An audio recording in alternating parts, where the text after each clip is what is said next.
Hello, welcome. This is a video for my week 4 exponential functions for Algebra 1B.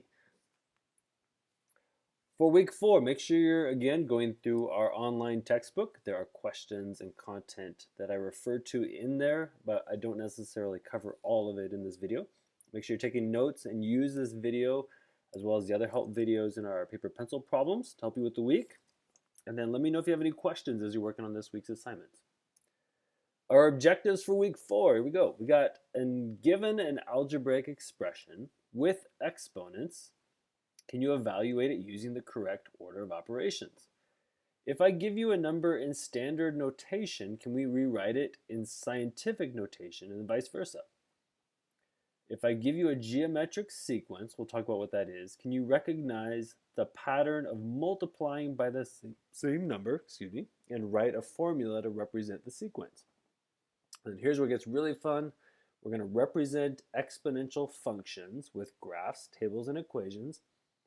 And finally, use exponential functions to model and solve problems.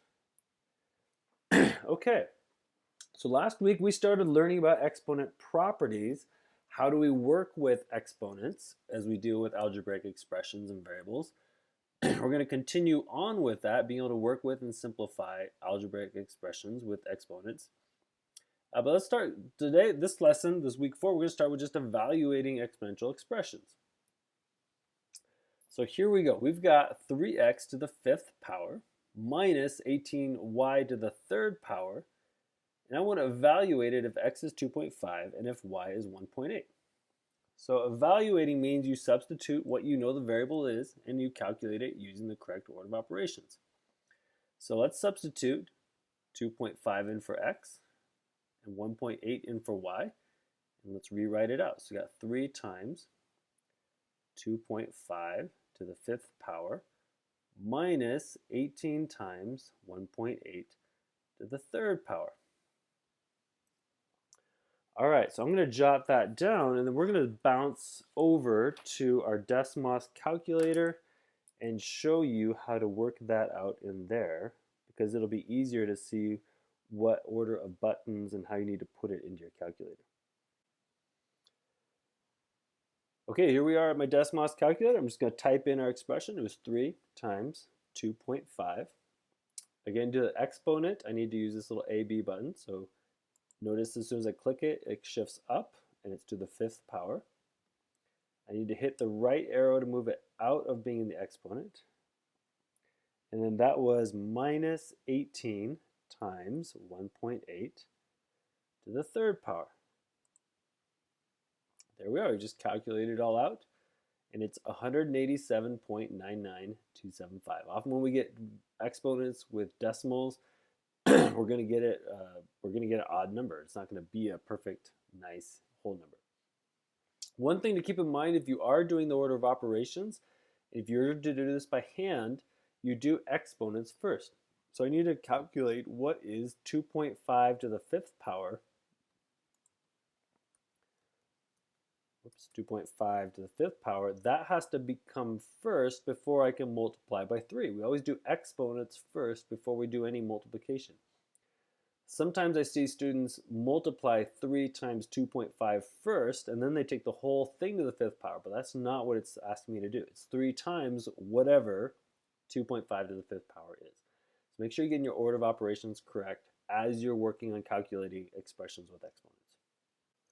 So what we see from using our calculator, when we calculated it all out and put everything in correctly, it was approximately 188. It was 187.99, but we can round it to 188. It's about that. Let's do another one. Evaluate the following for when x equals 9. So this is, again, an expression, but this time the variable is in the exponent. So I want to just see have you guys see what this looks like a little bit. Because we'll be doing more of this as we do exponential functions. So, same sort of thing. I'm going to substitute x equals 9 in for x. And we're going to have 5 times 3 times 9 minus 4. And all of that is in the exponent. Well, I can simplify that down. It's 5 times 3 to the 5th, because 9 minus 4 is 5. I need to do 3 to the 5th first. So that's going to come 3 times 3 times 3 times 3. If I do 3 to the 5th on my calculator, 3 times 3, oops, hold on here, 3 to the 5th. That's 243. So it becomes 5 times 243. And if I multiply that, it's just 1,215. So there you go. A couple examples of evaluating expressions that have exponents in them. A nice application of working with both positive and negative exponents is scientific notation. Scientific notation was developed by scientists or for scientists to be able to do math with extremely large and extremely small numbers, but before they even had calculators. So you couldn't do 6.23 times 10 to the 23rd times 1.8 times 9 to the 16th.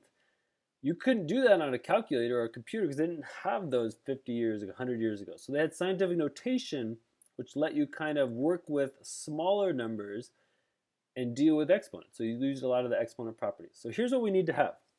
If you're writing a number in scientific notation, it has to satisfy all three of these conditions. Your first number has to be between 1 and 10. So I could have 3.56. That's a number between 1 and 10. Then scientific notation, we're always multiplying by 10. And then 10 has some integer power. It's either a whole number, a positive whole number, or a negative whole number. So I'm going to make 10 to the 17th. Now this is an extremely large number. It's 3.56 times a whole bunch of 10s, times 10 to the 17th power. And this is a way to help work with, I only have to work with the 3.56 instead of this giant number with tons of zeros after it. So this is in scientific notation, and we're going to go through some examples about how you turn a number into scientific notation and vice versa. So here we go. We've got a very small number. We got 0.00000, a bunch of zeros, 403, and we're going to turn this from standard notation, that's what it currently is, into scientific notation. So the first thing I need to do is find the significant numbers, and that's this 403 part. So I'm going to take this and write 4.03. Remember, this first number needs to be between 1 and 10. So usually we find the first significant digit and we move the decimal point right after that. So notice the decimal started here and we've now moved it all the way up to here after the 4. And then include the 0 and the 3 after the 4. All right, so we've got our first part between 1 and 10. It's multiplied by 10 because we have a base 10 system. Each of these zeros represents a power of 10. Tenths, hundredths, thousandths, 10,000ths, all these different place values. We use a base 10 place value. So now we need to calculate, well, how many place values of 10 did we move it? So we need to count. We moved it 1 place value, 2, 3, 4, 5, 6, 7, 8, 9, 10, 11, 12, 13, 14, 15. So we moved it 15 places. So I'm going to put 10 to the 15th. Now, 4.03 multiplied by a bunch of 10s becomes a very small number. So really, I need to use the power of negatives. We had to divide. Each time I go to the right, I'm dividing by another power of 10. And so division means I need to do the opposite of multiplying, so I need a negative exponent. So this says take 4.03 and divide it by 15 tens, and that gives you this number right here. But this is in scientific notation. It's a little bit easier to manage and work with and use as we're doing more mathematics. All right, so this is an example of turning a very large or small number from standard notation into scientific notation. Let's do the other way. Here is a number that's in scientific notation. Let's turn it back into standard notation. So we've got a very large number. This is 2.404, and we're multiplying it by 10 to the 13th power. So that's now multiplying by tens, by 13 tens. So that's going to be really, really big. But we're going to turn it into an actual standard number. So I'm going to write my 2404, the first part, 2404. And just like the opposite, I need to move the decimal 13 place values. So it was right here after the 2. So we're going to move it 1, 2, 3, 4, 5, 6, 7, 8, 9, 10, 11, 12, 13. Notice I only had to count to the, whoops, this should be a 4 right here. My mistake. 2404. I'll rewrite it out here. So 2404, and then we had 1, 2, 3, 4, 5, 6, 7, 8, 9, 10. 10 zeros after that. All right. So we moved it 3 place values there, and then I added 10 zeros, so it moved it a total of 13 places. So now let's add the commas to kind of separate each thousand. So thousands, millions, 1, 2, 3 billions, 1, 2, 3 trillions. So this is 24 trillion 40 billion. That's the number that we have. That's what this is in standard notation. Okay, we're going to switch gears a little bit, and it's time to think about patterns. It's time to think about this idea of multiplying by the same number over and over and over again in a pattern. Remember, an exponent involves repeated multiplication, so we use exponents in patterns that involve repeated multiplication. So take this example right here. We have some triangles, kind of building on a nice little pattern. What would diagram 4 look like? So diagram 4 would be right here. What is happening with each series in the pattern here, and what would the next triangle look like? Well, one way to work with this is start to count. Let's just count how many triangles we have. So in the first one, we have 1 triangle, just one large one. In the second diagram, we got 1, 2, 3, 4 triangles now. This one we have 1, 2, 3, 4, 5, 6, 7, 8, 9, 10, 11, 12, 13, 14, 15, 16 triangles. I'm going from 1 to 4 to 16, and I've been thinking about multiplying and multiplying by patterns here. I would say the patterns, we start with 1 times 4 gives me 4 times 4 gives me 16. The pattern is to multiply by number 4. What would 16 times 4 be? It would be 64. If I could draw this out, there should be 64 little triangles. And in fact, what I would probably do is divide each one of these up into a little triangle. And I would have a picture just like this. A lot of little triangles to draw, but that's what this whole triangle would look like. And if I could go one more, I would multiply it by another 4 to get 256. So there is my pattern. And that's what we call a geometric sequence.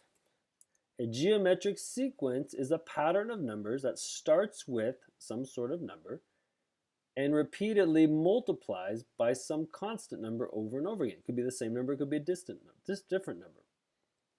Let's take a look at another pattern. Here I've got 4, 6, 9, 13.5, 20.25, 30.375.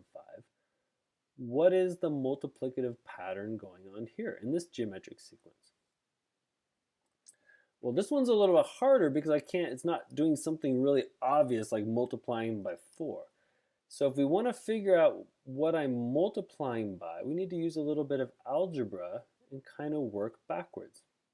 One way I could think of this is saying I'm starting with 4. I'm multiplying by some number to turn it into 6. So 4 times x equals 6. Well, as soon as I see that, That's a really easy one-step equation to solve. Let's just divide both sides by 4. And x equals 6 divided by 4, which is 1.5. So I should take 4, I should multiply it by 1.5, and that'll give me 6. And to check it, does 6 times 1.5 give me 9?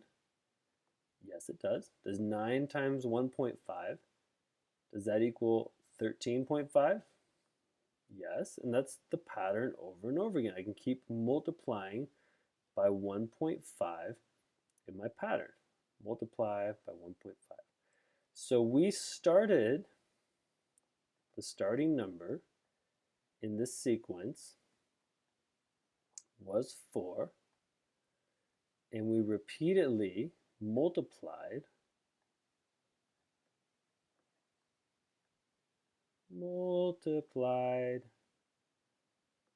by 1.5. And those two things are what you need. You need the starting number, and you need what you're multiplying by to make a geometric sequence.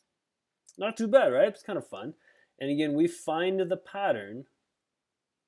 The pattern of multiplication was found by doing division. We had to divide to figure out what we multiplied by. And we could have done that with any two terms in the sequence. I could have done, between these two, I could have done 9 divided by 6. We could have done these two. We did 6 divided by 4. I could have even have taken these two, 30.375, and divided it by 20.25. And all of these should give me the same value of multiplying by 1.5.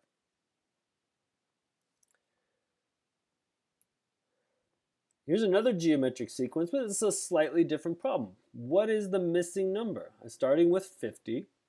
I'm multiplying by something to get to 40. It multiplies by something to get here. I don't know what this is, but then it keeps multiplying down. So let's find out what this missing number is.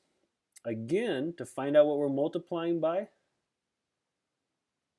we just divide. So I'm going to take these two terms, and I'm going to do 40 divided by 50.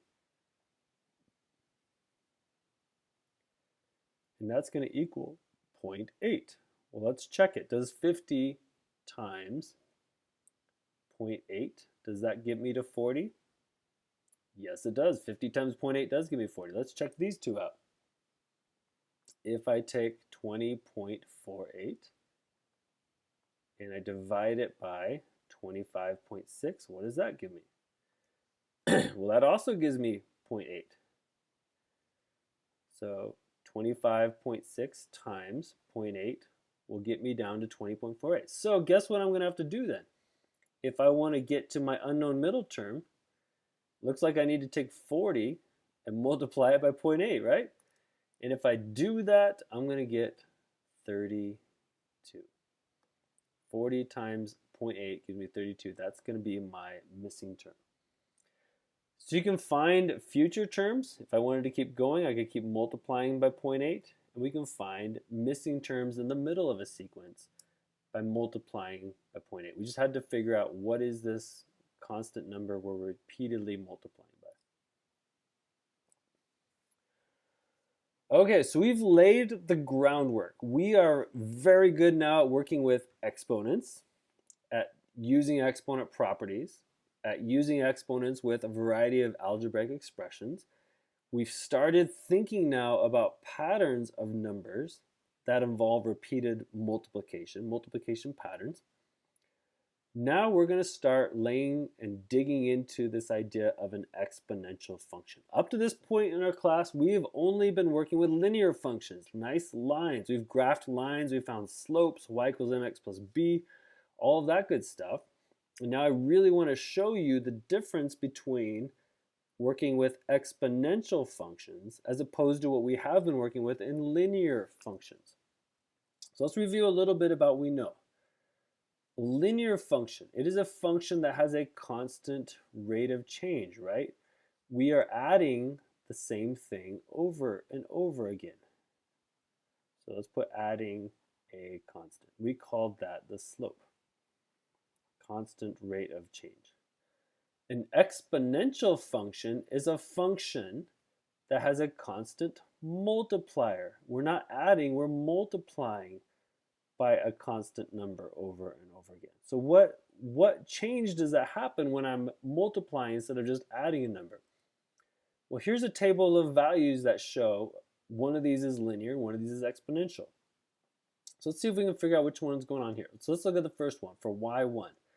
As x increases by 1, we see it goes from 8 to 11, 11 to 14, 14 to 7, 17 to 20. And it's pretty easy to see that the pattern is to add 3 over and over again.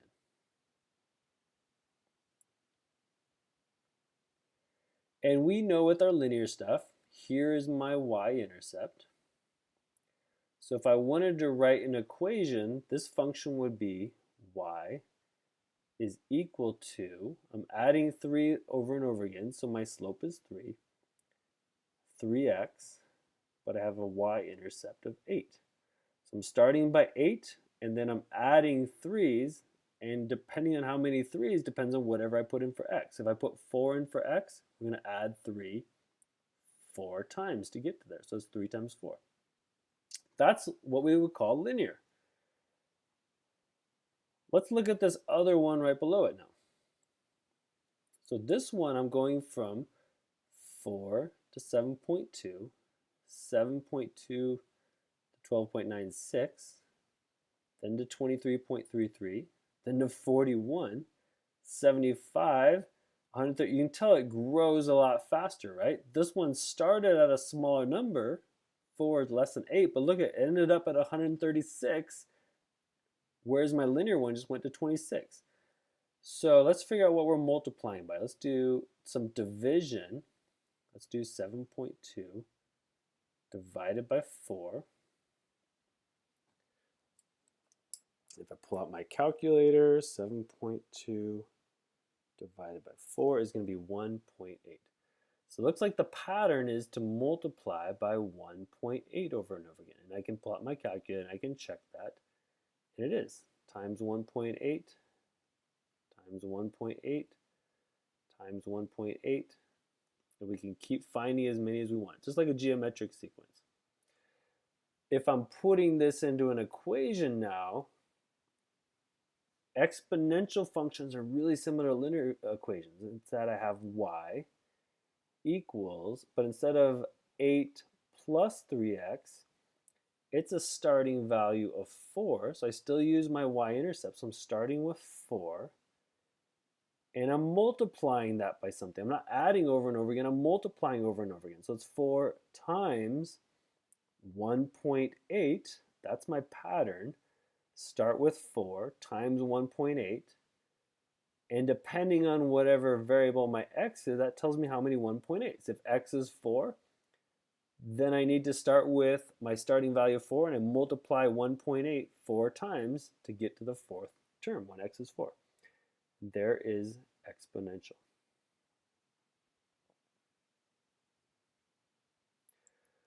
So you can see both of them. What similarities do we have? Both of these, let me get a nice color. Both of these equations use the y-intercept. Here for the linear one we started with 8, so you can see the 8. Here we started with 4, and so you can see the 4. That's my y-intercept when x is 0. And both of them use kind of this constant. Here we're adding a constant term, so you can see a plus 3. And for my exponential, we're multiplying. So you see I multiply by 1.8 right here. And then after that, the variable for my linear one, the variable comes in terms of multiplying by the constant. For exponential and repeated multiplication, the variable occurs in the exponent. But now I want to take these two functions and I want to show you graphically what they look like as well too, comparing linear and exponential functions graphically. All right, here we are. I'm in my Decimalist calculator. I've got the linear function, y equals 3x plus 8. You can see that's in the green. There's my y-intercept of 8, and then we're steadily adding the same number and over again. So you can see that it increases at a nice straight flat line, constant rate. But then I've got the exponential equation, y equals the starting value of 4, So you can see the y-intercept there at 4.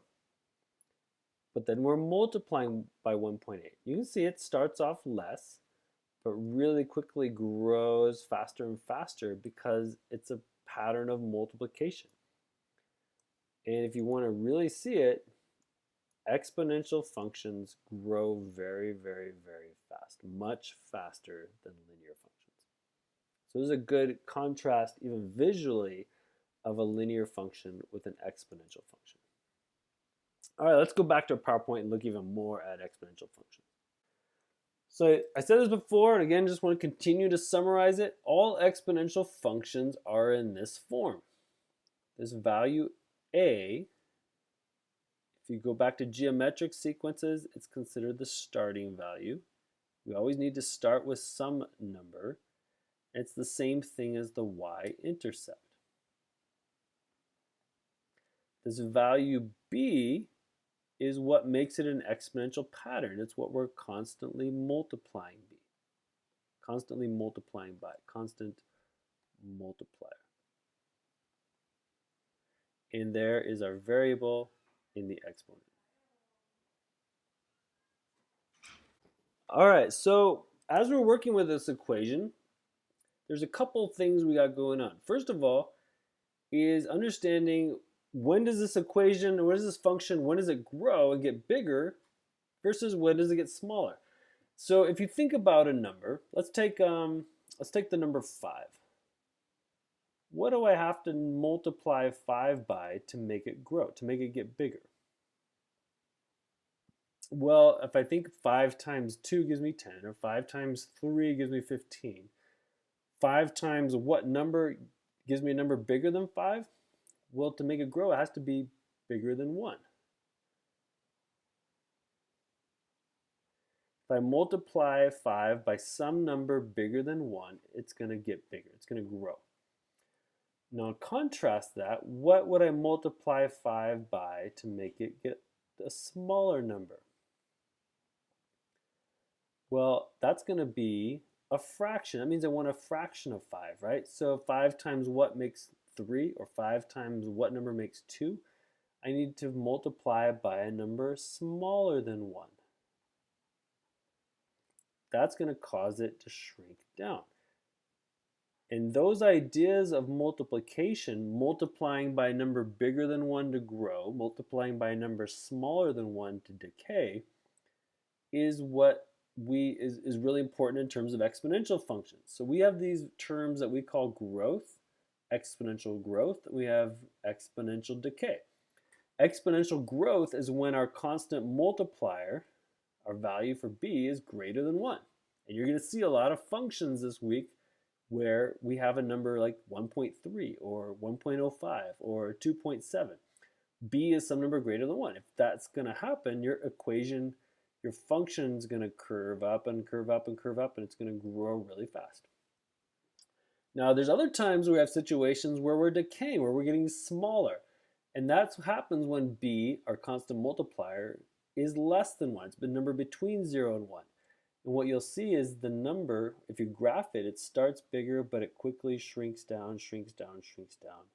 And it's what we call exponential decay.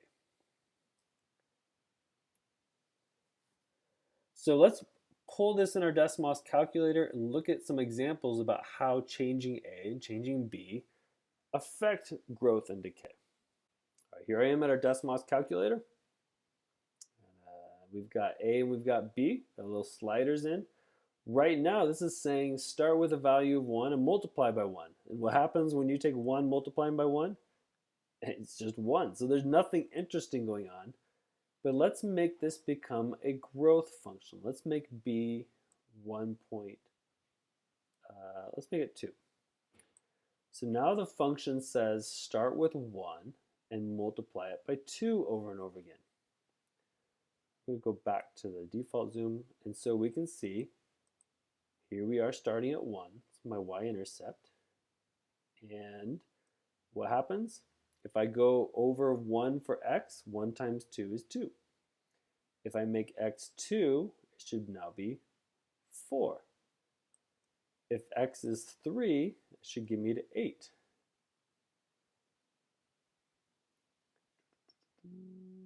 One right there. 3 and 8. There's on my graph. If x was 4, it'd be 16 because the pattern is to multiply by 2 over and over again. If I want to make it grow faster, let's make a higher number that I'm multiplying. So let's make it 3. And we still see the same y-intercept of 1. But now I'm growing a lot faster. Now it's going 1, 3. At 2, it's at 9. And at 3, it would be at 27. It's going to grow even faster because the pattern is now to multiply by 3. So changing the value for b to get bigger just makes it grow faster and faster and faster because we're multiplying by a bigger number over and over again. Now watch what happens when I make b smaller, and let's get in between 0 and 1. It starts to flatten out, It's not growing as fast, and flat line. Now we've got exponential decay. Make it at 0.7. So notice my starting value is still 1. My y-intercept is still 1. We haven't changed it. It's always going through this point. But now it's getting smaller. At x is 1, now we're taking 1 and we're multiplying it by 0.7 one time. If I keep multiplying by 0.7, it's going to get smaller to get 0.49. Multiply by another 0.7, it's going to get smaller and smaller and smaller and smaller until it's almost practically close to 0. It's going to get really close to 0 as it just gets smaller and smaller and smaller. So that's a little bit about changing a and b. We get exponential decay when it's between 0 and 1, and then we get exponential growth when it's greater than 1. Now watch what happens when I change my value for a. It's going to affect what number we're starting at. If a is 3, my y-intercept is now 3. If a is 4, my y-intercept is now 4. And I keep multiplying after that. So a is starting value of 4, and then 1 right there would be taking 4 times 2 is going to be 8. So there we go. And I'm almost there. There you go, 1 and 8, because 4 times 2 gives me 8. So this also causes it to grow faster or smaller based on what our number is. If I make it 1.6, my y-intercept is 1.6. And that's true whether it's growth or decay. All right, hopefully that helps you understand the exponential function, those values for a and b and what they do, and making it a growth function or making it a decay function. All right, the last thing I want to do is just go over a quick word problem and taking the problem, translating it to the appropriate math, and then showing you how to solve it out using a graph table and equation. So here we go. We got a population of a town is estimated to increase by 15% per year. So we're getting bigger. So already with the word increase, I'm probably going to make a growth function. All right, the population today is 20,000. Underline that. I want to make a graph, a table, and an equation that can be used to estimate the population of the town in the future. And even maybe let's add a little bit. Let's predict the population in 20 years.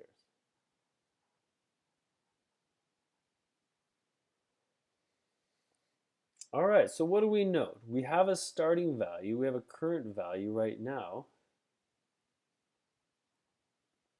of 20,000. That is the current population. Now with an exponential pattern, what are we multiplying by? Well, let's think about increasing by 15%. So if I go back to all my middle school math and working with percents, an increase means I take 1 and then I increase by more than 1. So it's 1 plus the 15%. If I turn it into a decimal, it's 1 plus the 15% increase. So that's how I make a 15% increase. It's not multiplying by 0.15. It's not 15% of, it's an increase of 50%. So that's why I have the plus 0.15. So I'm going to multiply by 1.15. And oftentimes in exponential applications, a lot of them involve percent change because percents involve multiplying to solve them out. Okay, so let's think about a quick table here. So if the population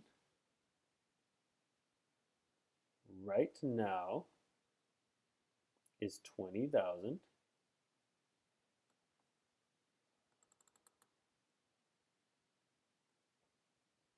and every year it increases by 15%, well, next year the population means I need to take 20,000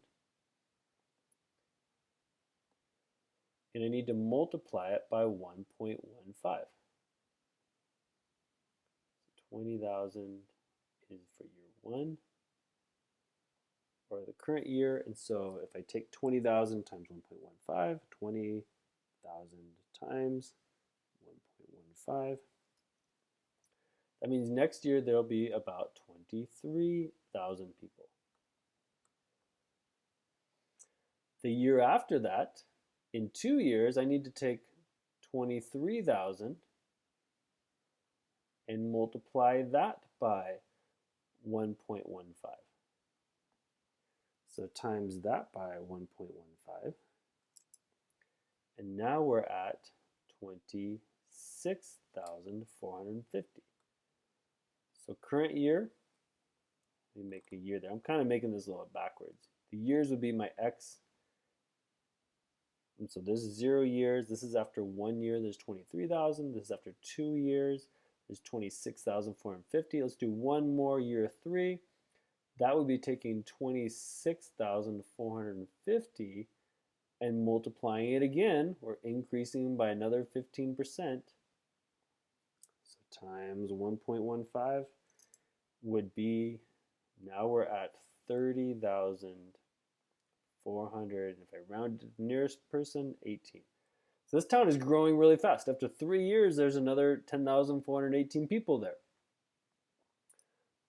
That's making a chart and helping organize it, but it's not the most efficient way. This would be not very much fun to do year after year, and especially if we're trying to figure out in 20 years.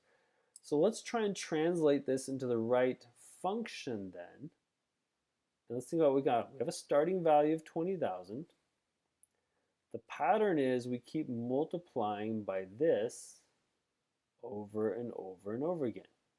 And so for year 3, we've multiplied it by 1, 2, 3 times. Well, let's make a function. So in general, the function for the population, we start with 20,000 people. We're increasing by 15%, so I'm multiplying by 1.15 over and over again, and how many times depends on how many years I want to predict. So there's an equation that fits this. If I put 1 in for x, that's just going to be this right here, 20,000 times 1.15 to the first power. If I put 2 in for x, that's just like multiplying by itself twice, taking 20,000 times 1.15 and times another 1.15, but that's going to give me this value. Let's go and actually look at the graph of what this looks like, and let's estimate off of our graph. So we have 20,000, 1.15. Let's go to our Desmos calculator. Okay, here I am. So we've got the function equals 20,000 times 1.15 to the x power, and we see nothing. Why do we not see anything right here?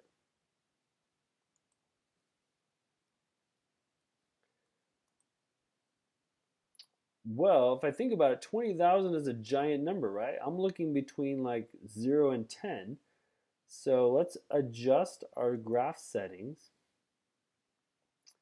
We're going to go from 0 years, let's go up to 30 years. So remember, x is my years.